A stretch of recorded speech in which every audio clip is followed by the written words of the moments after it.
ना बस का सर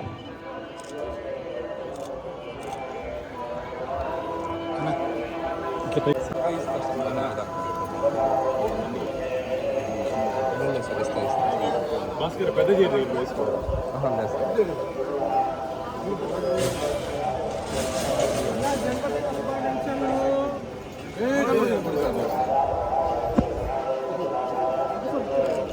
ఫోటో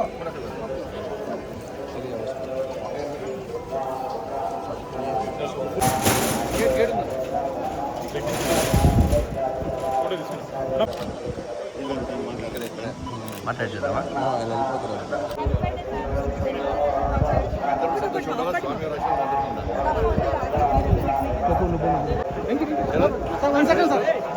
వీడియో దాటాకి తీసుకున్నారు.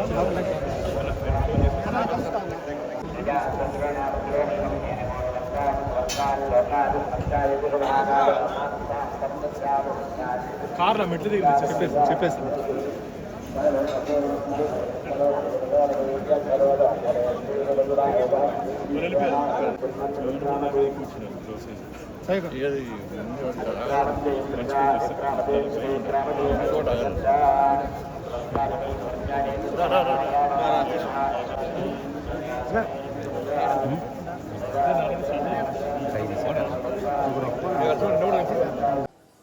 అందరికీ జై గోవింద.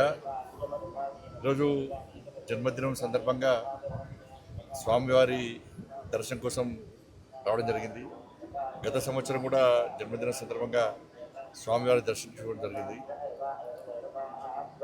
ప్రతి ఒక్కరూ సుఖ సంతోషాలతో ఉండాలని చెప్పి, అందరి కష్టాలు తొలగిపోవాలని చెప్పి, ఒక ప్రశాంతమైన వాతావరణంలో జీవించాలని చెప్పి, ఈ దేశం కోసం, సనాతన ధర్మం కోసం, ఈ సమాజం కోసం అందరూ కలిసికట్టుగా ఉండాలని చెప్పి, ఎవరికి ఏ కష్టం వచ్చినా, ఏ ఆపద వచ్చినా ఈ ధర్మ పరిరక్షలో ఒకరికొకరు చేదోడు వాదోడుగా ఉండాలని చెప్పి, ఆ శక్తిని, సామర్థ్యాన్ని, ఆ ఆలోచనను కల్పించాలని చెప్పి ఆ స్వామివారిని వేడుకోవడం జరిగింది. దాంతోపాటు ఒక శక్తివంతమైనటువంటి భారతదేశ నిర్మాణం కోసం, ఈ దేశ రక్షణ కోసం, ఈ దేశ అభివృద్ధి కోసం, ఈ దేశంలోని పేద ప్రజల సంక్షేమం కోసం అహర్నిశలు శ్రమిస్తున్నటువంటి ప్రియతమ నేత, దేశ ప్రధాని నరేంద్ర మోడీ గారికి నిండు నూరేళ్ళు ఆరోగ్యాలు ఇవ్వాలని చెప్పి, వారికి ఆ శక్తిని, సామర్థ్యాన్ని ఇంకా కల్పించాలని చెప్పి, వారికి ఎప్పుడు స్వామివారి యొక్క మంగళాశాసనాలు ఉండాలని చెప్పి ఆ స్వామివారిని వేడుకోవడం జరిగింది. దాంతోపాటు టీటీడీ సంబంధించి మా భానుప్రకాష్ గారు టీటీడీ బోర్డు మెంబర్గా ఉన్నారు. సరే, అనేక అంశాల మీద వారు మొదటి నుంచి కూడా గతంలో భారతీయ జనతా పార్టీ నాయకులు ఉన్నప్పుడు కూడా అనేక సమస్యల మీద ఫైట్ చేసినటువంటి అనుభవం వరకు ఉంది. ప్రశ్నించేటువంటి స్వత్వం మరి ఇప్పుడే వారికి కూడా జరిగింది. నాయుడు గారు కూడా నాకు చాలా దగ్గర మనిషి. వారి బ్లెస్సింగ్స్ కూడా గతం నుంచి ఎప్పుడు కూడా నాకు ఉంటా ఉంటాయి. నేను కూడా రిక్వెస్ట్ చేస్తా ఉన్నాను, ఈ తెలుగు రాష్ట్రాల్లో కనీసం ధూపదీప నైవేద్యానికి నోచుకున్నటువంటి దేవాలయాలను కాపాడుకోవాల్సిన బాధ్యత టీటీడీ మీద ఉంది. దాంతోపాటు అనేక పురాతన దేవాలయాలు ఇవాళ తెలుగు రాష్ట్రాల్లో ఉన్నాయి. కనీసం అభివృద్ధి నడుచుకోవట్లేవు. భక్తుల మాత్రం చాలా పవర్ఫుల్ సెంటిమెంట్ టెంపుల్స్ అవన్నీ కూడా. కానీ ఇలాంటి అభివృద్ధి నోచుకోలేక, నిధులు లేక చాలా ఇబ్బంది పడుతున్న తరంలో వాటిని గుర్తించి ఆ దేవస్థానాలు కూడా సంవత్సరానికి వస్తారు, సంవత్సరానికి 2 సార్లు జాతరలు జరుగుతూ ఉంటాయి, ఉత్సవాలు జరుగుతూ ఉంటాయి, లక్షలాది మంది భక్తులు దర్శించుకుంటారు. కానీ మిగతా సమయంలో కనీసం ఇక్కడ అభివృద్ధి, కనీస సౌకర్యాలు లేక ఇబ్బంది పడుతున్నారు. కాబట్టి ఈ తెలుగు రాష్ట్రాల్లో ఉన్నటువంటి పురాతన దేవాలయాలకు నిధులు కేటాయించి వాటిని ఒక యుద్ధ ప్రాతిపదికన, ఒక ప్రణాళిక ప్రకారం అభివృద్ధి చేయాల్సిందిగా నేను వారికి విజ్ఞప్తి చేస్తాను. నా కరీంనగర్ పార్లమెంటు నియోజకవర్గానికి సంబంధించి కరీంనగర్లో గతంలో దేవాలయ నిర్మాణం కోసం భూమి పూజ జరిగింది. దాంతోపాటు అక్కడ దేవాలయాన్ని, కరీంనగర్ నగరంలో దేవాలయం నిర్మించడం, దాంతోపాటు కొండగట్టు, వేములవాడ, ఇల్లంతకుంట రామాలయం, ఈ 3 దేవస్థానాలు కూడా అభివృద్ధి కోసం నిధులు కేటాయించి సహకరించాలని చెప్పి టీటీడీ చైర్మన్ గారికి అదేవిధంగా గౌరవ పాలకవర్గ సభ్యులందరూ కూడా మా భానుప్రకాష్ రెడ్డి గారి ద్వారా నేను విజ్ఞప్తి చేస్తున్నాను. ముఖ్యంగా ఇల్లంతకుంట రామాలయం, కొండగట్టు ఆంజనేయ స్వామి దేవాలయం ఇవన్నీ కూడా చాలా పవర్ఫుల్ టెంపుల్స్. కాబట్టి ఆ నియోజకవర్గంలో ఉన్నటువంటి ఆ దేవాలయాలు కూడా నిధులు కేటాయించి కాపాడాలని మేము గుర్తున్నాం. ఎందుకంటే హిందువుల ఆస్తి. ఇవాళ ఇంత ఘోరమైన విషయం అంటే నిన్న నేను కాటేజీలో ఉన్నప్పుడు ఒక ఉద్యోగస్తుడు వచ్చిండు. సార్, హిందువుల ఆస్తి, హిందువుల హక్కు తిరుమల తిరుపతి దేవస్థానం. ఇవాళ మనం కింద నుంచి పైకి స్వామివారిని దర్శించుకోవాలంటే ఇతర మతస్థులు కానీ ఇతర దేశస్తులు కానీ ఒక డిక్లరేషన్ ఇచ్చి పైకి రావాల్సి వస్తుంది. స్వామివారి విశ్వాసం నమ్మకం ఉంది అని చెప్పి ఒక డిక్లరేషన్ ఇచ్చి రావాల్సి వస్తుంది. ఇది గతం నుంచి జరుగుతున్న ఆనవాయితీ. కానీ దురదృష్టవశాత్తు ఏంటంటే టీటీడీ ఈ దేవస్థానంలో దాదాపు 1000 మందికి పైగా ఇతర మతస్థులు. స్వామివారి మీద విశ్వాసం నమ్మకం లేదు. హిందూ సనాతన ధర్మం మీద వారికి ఆలోచన లేదు.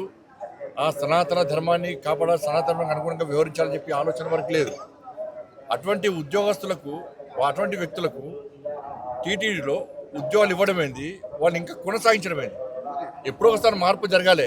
అరే గతం నుంచి ఉన్నారు వాళ్ళు, మేము ఏం చేయలేమంటే అది చేతకాంతనం అవుతుంది. నేను భానుప్రకాష్ రెడ్డి గారు చెప్తున్నా, పాలక వర్గానికి నేను ఘాటుగా చెప్తున్నాను, ఇటువంటి పద్ధతి మంచిది కాదు. మీరు ఎంత అభివృద్ధి చేసినా, బయట భక్తులకు అన్ని సౌకర్యాలు కల్పించినా కూడా ఇతర మతస్థులు ఈ దేవాలయంలో ఉండడం వలన వాళ్ళ ఆచార వ్యవహారాల విషయంలో చాలా ఇబ్బందులు వస్తున్నాయి.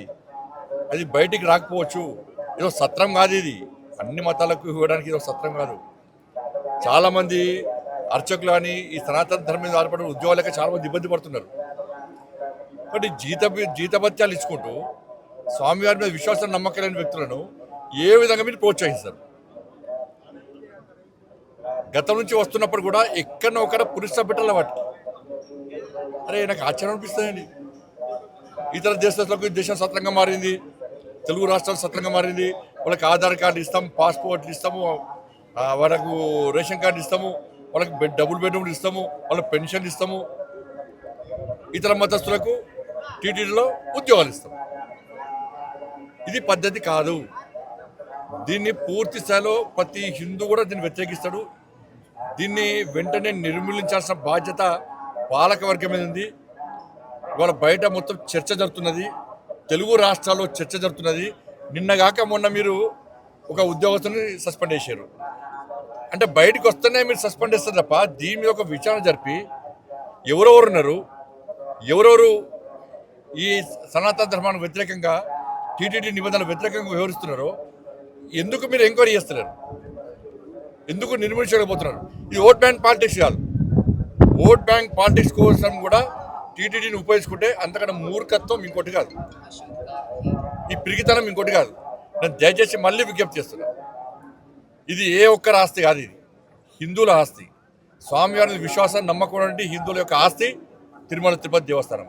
అటువంటి ప్రాంతంలో ఇతర మతస్థులకు ఉద్యోగాలు ఇచ్చేటువంటి పరిస్థితి నుంచి బయటికి రావాలి. ఉన్న ఉద్యోగస్తులను వెంటనే తొలగించాల్సిన బాధ్యత వాళ్ళ టీటీడీ పాలక మండలి ఉన్నది. నిన్న మతము రెచ్చగొట్టడం కాదు, వాస్తవం.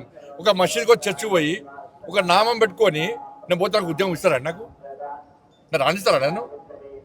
అరే మసీదులో చర్చిలో మాత్రం ఇతర హిందువులకు అవకాశాలు ఉన్నాయి. కానీ ఇదే సత్రం అయిదమన్నా కుక్కడికి వస్తున్నాయా పైసలు ఆస్తి అంతా కూడా? ఎవరు ఆలోచన ఇది? ఎప్పుడు మారుతుంది? ఇంకా మారాల్సిన బాధ్యత, మార్చాల్సిన బాధ్యత ఉందా లేదా? ప్రభుత్వాలు మారుతున్నాయి, పాలక మండళ్ళు మారుతున్నాయి, కానీ ఈ పద్ధతి మాత్రం ఇతర మత తొలగించడం మాత్రం మారతలేదు. ఈ పద్ధతి మంచిది కాదు. దీన్ని వెంటనే నిర్మించాల్సిందిగా నేను డిమాండ్ చేస్తున్నాను. ఇది మంచి పద్ధతి కాదు.